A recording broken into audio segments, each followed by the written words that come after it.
है नहीं, ये है आपका मॉस्टर। कंसंट्रेटेड लोड से सब्जेक्टेड है P as shown in figure. ये क्रॉस सेक्शन दिया है, ये क्रॉस सेक्शन दिया है, ये टॉप से दिया, ठीक। Figure produces maximum binding stress कितना आ रहा है, 10 और 15। दो बाइंडिंग स्ट्रेस डेवलप हो रहा है, एक 10 है, दूसरा है 15। ड्यू टू एक्सेंट्रिसिटी अबाउट ये XX और YY, मतलब आपको सिग्मा XX कितना मिल रहा है, 10 किलो न्यूटन पर मीटर स्क्वायर, और सिग्मा YY कितना मिल रहा है, 15 किलो न्यूटन पर मीटर स्क्वायर।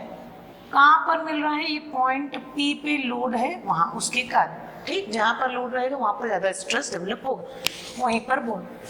अब बोलता है P के कारण डायरेक्ट स्ट्रेस यानी सिग्मा D कितना है, 18 किलो न्यूटन पर मीटर स्क्वायर। ये दोनों बेंडिंग स्ट्रेस है, ये दोनों कौन सा स्ट्रेस है, बेंडिंग स्ट्रेस, और वो क्या है आपका डायरेक्ट स्ट्रेस। अब बोलता है ये इतना कंप्रेसिव, प्लस है, मतलब हमको कॉलम में प्लस को हम क्या मानते हैं, कंप्रेसिव, और माइनस को क्या मानते हैं, टेंसाइल, ठीक। याद रखना ये कॉलम के केस में। कॉलम या फुटिंग की बात करेंगे तो फुटिंग, क्योंकि कंसंट्रेटेड लोड फुटिंग कहाँ रहेगा, कॉलम के नीचे, तो कॉलम के लोड की बात कर रहे हैं। अब बोलता है कि what is the intensity of resultant stress at corner B. ये बी कॉर्नर है, बी कॉर्नर में मान लो मैं कोई पॉइंट बना लूँ यहाँ पर, या जस्ट बी कॉर्नर को भी ले लो, कोई दिक्कत नहीं। तो यहाँ पर कंसंट्रेटेड, यहाँ पर स्ट्रेस कितना होगा, इंटेंसिटी, ठीक। अब बनाते हैं इसको। आपको ये एक सेक्शन दिया, ये XX एक्सिस है, मैंने जो बाईएक्सियल बेंडिंग पढ़ाया था ये वहाँ पर अब ये काम है। P पॉइंट जब यहाँ पर था, जो पॉइंट जहाँ पर होता है उस वाले क्वाड्रेंट को प्लस प्लस मानना, ये प्लस है और ये प्लस, जहाँ पर लोड रहेगा उसको मानना प्लस प्लस, जिधर नहीं है उसको मानेंगे माइनस माइनस। आपको B पॉइंट पे निकालना है स्ट्रेस, B पॉइंट इस क्वाड्रेंट में है, ठीक, इस क्वाड्रेंट। अब देखो यहाँ पर हमको पता है बाईएक्सियल बेंडिंग का ये कॉन्सेप्ट है, बाईएक्सियल बेंडिंग, ठीक। इसमें आ जाएगा आपका total stress is equal to direct stress plus sigma XX bending stress plus sigma Y। अगर आपको बोलता कि P पॉइंट पे कितना है, तो P पॉइंट पे क्या करते, सब चीज को ऐड कर देते, निकल जाता। आपको पूछा है B पॉइंट पे, किस पॉइंट पे पूछा, B पॉइंट। अब देखो मैं डायरेक्शन बना रही हूँ, ठीक है, डायरेक्शन बनाती हूँ तो ये एक्सेंट्रिसिटी होगा EX, ऐसा ही लिखते हैं हम X डायरेक्शन पे, और इस पॉइंट P का यहाँ से एक्सेंट्रिसिटी होगा EY, ठीक। EX और EY एक्सेंट्रिसिटी है, तभी P पॉइंट पे मिल रहा है हमको वैल्यू। अब देखो सिग्मा XX का फॉर्मूला याद करो, सिग्मा XX का फॉर्मूला क्या था, PEY into Y divided by IXX, पढ़ाया है। सिग्मा YY का फॉर्मूला क्या था, PEX into Y divided by IY, ठीक। जब आपका लोड P पे था तो EX भी, ये EX पॉजिटिव था, प्लस कोऑर्डिनेट में आ रहा है, और EY भी प्लस था, प्लस कोऑर्डिनेट में आ रहा है।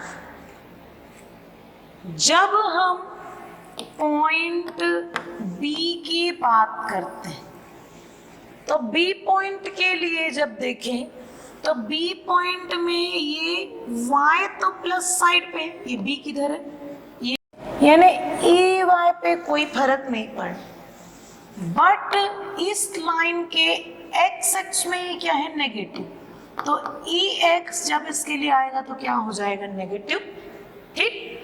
क्योंकि ये B पॉइंट Y एक्सिस में प्लस में चल रहा है, बट एक्स एक्सिस में किसमें चल रहा है, नेगेटिव, तो वो फॉर्मूला जिसमें ई एक्स है उसको लोगे आप नेगेटिव, तो वो फॉर्मूला क्या है, सिग्मा वाई। तो सिग्मा वाई वाई की वैल्यू आपको क्या लेना है, नेगेटिव, ठीक, क्योंकि ई एक्स क्या आ गया, नेगेटिव, ये बहुत इंपॉर्टेंट है। तो डायरेक्ट स्ट्रेस कितना दिया हमको, 18, सिग्मा एक्स एक्स कितना दिया है, 10, और जब सिग्मा वाई वाई को लिखोगे तो सिग्मा वाई वाई का ई एक्स किधर है, नेगेटिव, ये बी पॉइंट किधर है, एक्स एक्सिस में, माइनस क्वाड्रेंट में चल रहा है। जिस क्वाड्रेंट में आप रहते हो उसको प्लस प्लस मान लो, तो दूसरा वाला ऑटोमेटिकली क्या हो जाएगा, माइनस, तो ये आ जाएगा -15, और जब इसको आप निकालोगे तो ये आ जाएगा 13 किलो न्यूटन पर मीटर स्क्वायर, क्योंकि कंप्लीट वैल्यू क्या आई है, प्लस, प्लस को हम क्या लेते हैं, कंप्रेसिव, तो आपका आंसर आएगा कंप्रेसिव, ठीक। अब यही क्वेश्चन आपको दूसरे क्वाड्रेंट में पूछता हूँ, ठीक। अब क्वाड्रेंट शिफ्ट कर रहे हैं, मैं अपने से एक एग्जांपल बना रही हूँ, ठीक। यही क्वेश्चन में आपको बोलता, ये पी पॉइंट है, ये एक्स एक्स है, ये वाई है। सबसे पहले जहां पर लोड होता है उस वाले एक्स क्वाड्रेंट को प्लस प्लस मार्किंग कर लें, तो बच्चा वाला क्या आएगा, माइनस माइनस। मान लो इसी क्वेश्चन में बोलता कि आप इसी कॉर्नर पे निकालो, ठीक, कौन से कॉर्नर की बात की है, सी कॉर्नर, तो सी कॉर्नर में देखो, मान लो ये सी कॉर्नर का ई वाई लेते हैं, तो ये किधर चल रहा है, नेगेटिव, और ई एक्स लेते हैं तो ये भी किधर चल रहा है, नेगेटिव। तो जब सी कॉर्नर की बात आती तो सिग्मा एक्स एक्स में क्योंकि ई वाई आ रहा था तो ये भी क्या होता, नेगेटिव, और सिग्मा वाई वाई में क्या आ रहा था, ई एक्स, तो ये भी क्या होता, नेगेटिव। तो अगर एट सी बोलता तो आपका आंसर आता, डायरेक्ट स्ट्रेस हमेशा पॉजिटिव रहेगा, डायरेक्ट स्ट्रेस कॉलम पे हमेशा कंप्रेशन लगे, ये पॉजिटिव रहेगा, तो ये आता 18 -10 -15, तो ये आ जाता है 18 -25, तो ये आ जाता आपका 5 5 6 7 -7 किलो न्यूटन पर मीटर स्क्वायर। माइनस आ गया मतलब ये किसकी बात कर रहा है, टेंशन।